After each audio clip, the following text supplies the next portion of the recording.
adenoma. These are all, the last 5 are monomorphic adenomas, whereas the carcinomas are also numerous in number, out of which the commonest one would be mucoepidermoid adenocystic acinic cell and the malignant mixed tumor.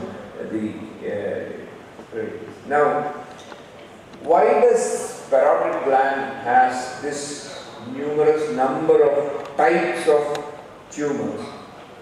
Is because of the the types of cells that are present in the gland.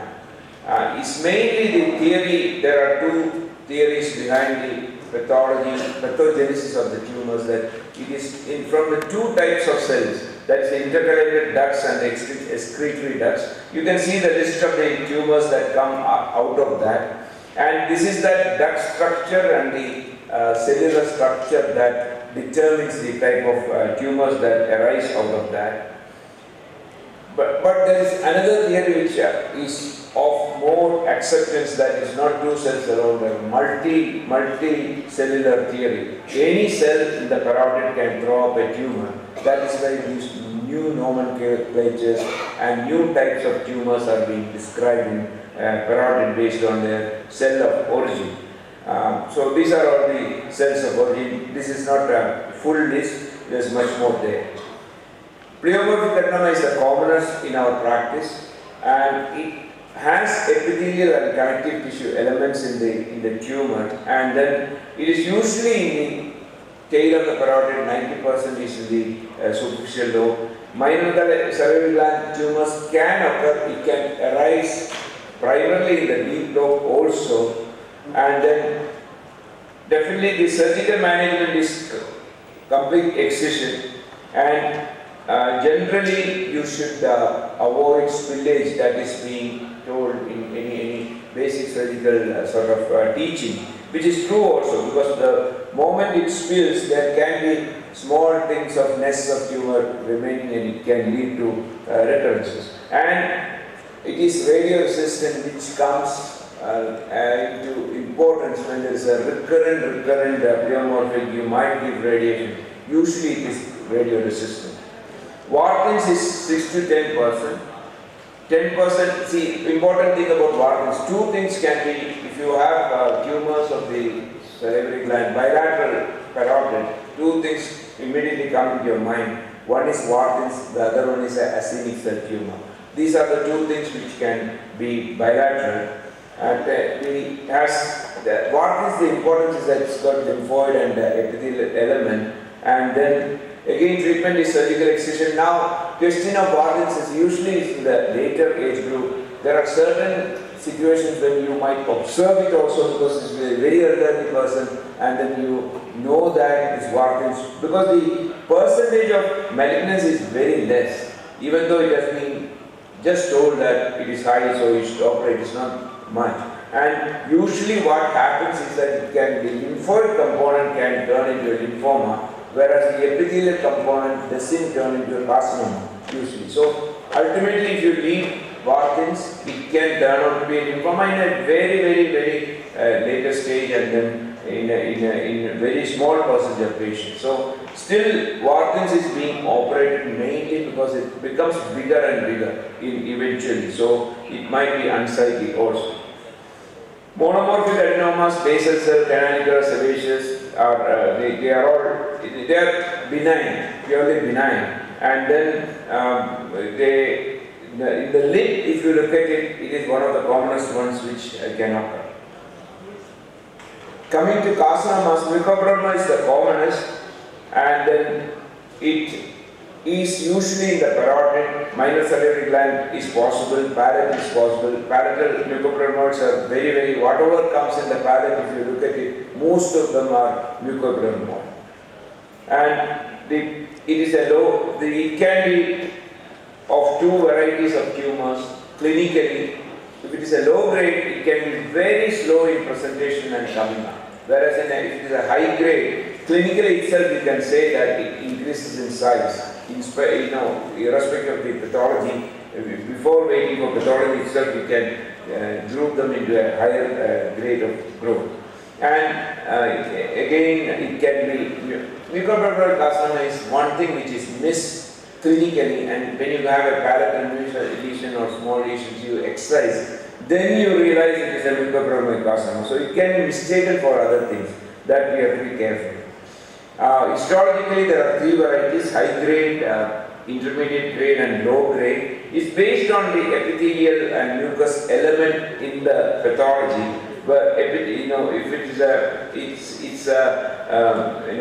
more of epidermoid cells, it becomes high grade. Whereas the less it becomes mucous cells becomes high grade, whereas the epidermal cells are less than that. So this, why is it important is when it has influence on the treatment policy also. Whenever you have a higher grade of mucopurulent, you are worried about a lot of things. You are worried about addressing the neck. You are worried about giving adjuvant radiation. The treatment again, as I told you, in mucopurulent, excision is the treatment. I will come to the controversies in excision in the next few slides. Again, if it is a staging or grading is important, is also a raging controversy. So theoretically, if it's a staging being taken, stage 3 and 4 will need radical excision, neck dissection, all those things. But again, grading is also important. So that there's a confusion in that. Adrenal cystic carcinoma is overall it is second most commonest, and then it is in the submandibular, sublingual, and minor salivary glands mainly, not in parotids. And again, treatment is complete excision. Here the only problem is there is a tendency for perineural invasion for adrenal cystic carcinoma, so the resection has to be good. And there is again a controversy about postoperative radiation in many of these things, because in general adrenal cystic carcinomas require adjuvant radiation. Whereas if you look at a small palatal lesion, then you are doubting whether it can, why adrenal cystic carcinomas are radiated after surgeries, mainly to prevent to sterilize the perineural spread. And if the lesion is somewhere in the middle of the palate, you might say no, because there's highly unlikely to go through a nearby nerve. Local recurrence is very common. Lung metastasis is also very common, but the good part of adrenal cystic carcinoma is that even with the lung metastasis, they do well. And treatment, again, survival is very good for adrenal cystic. They do live their normal lifetime usually. Actinic cell is another common, less common one, is usually indolent, and whenever you get an actinic cell carcinoma report, you feel comfortable because usually they behave very well. So adjuvant radiation is plus minus there usually. Most of them don't receive adjuvant radiation, and the prognosis is almost very good. Now, I will just go through this very briefly. Classification and staging, again this one, low grade versus high grade, then low intermediate high grade. This is all bit of controversies in that. How do you grade it? Like yesterday in the panel we are talking about the grading the oral mucosal lesions. Similarly, there is a confusion in the grading of these tumors, and again stage is more important than grade is the statement made by many people. Well, only you see again this statement also holds true that the grade is important in the mucopurulent carcinoma, where there is a definite impact on survival in low grade versus high grade. Otherwise, staging will be more important. The staging is like this. I won't go into this thing. Basically, it is more extension out of the parotid to the surrounding structures will decide your staging. Investigations is open biopsy indicated, that is yesterday we discussed, and it is ideally not to be done. In any of the parotid lesions, don't do open biopsy. If at all doubtful, you approach through the parotidectomy approach, take out the lesion and send for the biopsy rather than cutting it through the lesion. And what is the role of FNAC? FNAC is again, sensitivity is good, specificity is also good. It doesn't give you too much of information, but it gives you information regarding whether it is an infective thing or tumor. Saying that surgery plus not deeper section, deeper lobe you don't take much and post-op RT would help. What is your personal experience in recurrence in such cases in the great tumors? All these cases, or if you look at the evidence, all these are based on the chance of recurrence only.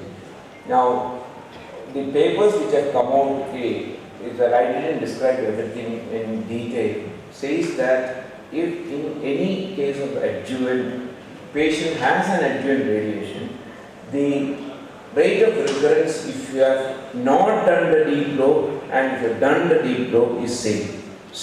So when you do the deep lobe, there is definitely with any expert surgeon, there is either temporary or permanent facial palsy. So that is why, the previous teaching was that, you have done a superficial parodontectomy, should we clear? This we get every other, month, one case done outside and come with the scan saying that you have a deep lobe remaining. The only question is if the patient is undergoing radiation, I have no doubt, nothing to be done. Only condition is when there is a low-grade mucopurulent carcinoma and then you have this patient and they come and then say that there is a residual tumor, what will you do? This is a writing question. Then you do an MRI after about a month, see how much of the tumor is there. Is there anything? Then I would still keep on observing because they are low grade and do a scan after 6 months. Keep them under regular follow-up rather than jumping into taking out that deep lobe, which in any expert hand it can get wrong. Thank you so much, sir. Thank you. Any questions from the floor?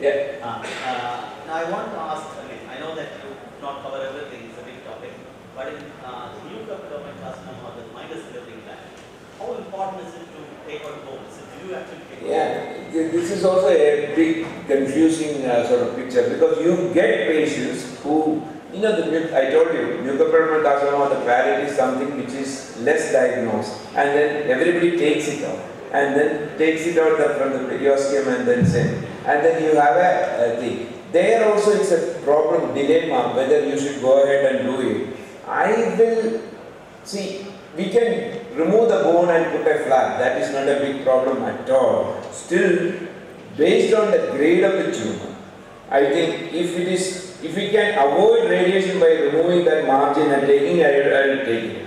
If it is a low grade, again observe. Nothing will happen after you wait for 6 months and see. Keep the patient under observation. Any evidence of this thing, go ahead and do that.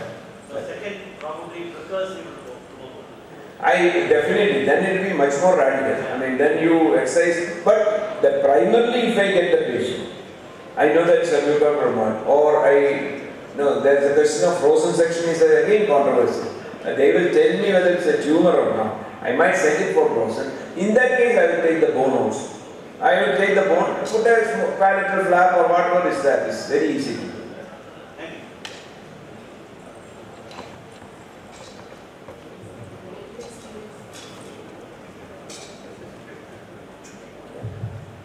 With the little experience we have, so sometimes FMEC will say it is benign. We'll go for a superficial parodontectomy. The biopsy will come as very big. Such conditions, what is it? See, then you look back whether you have done the surgery properly or not. See, this is again a problem. Like, if I get a case, we get cases which have been operated outside. If I know the surgeon, I will call the surgeon and ask, have you resected it completely? See, your problem is, you would have taken it around. Your problem is in the depth. So again, I would like to know whether was it infiltrating in the depth or not. If not, based on this thing, stage and grade, you either observe or go for adjuvant radiation. That's it.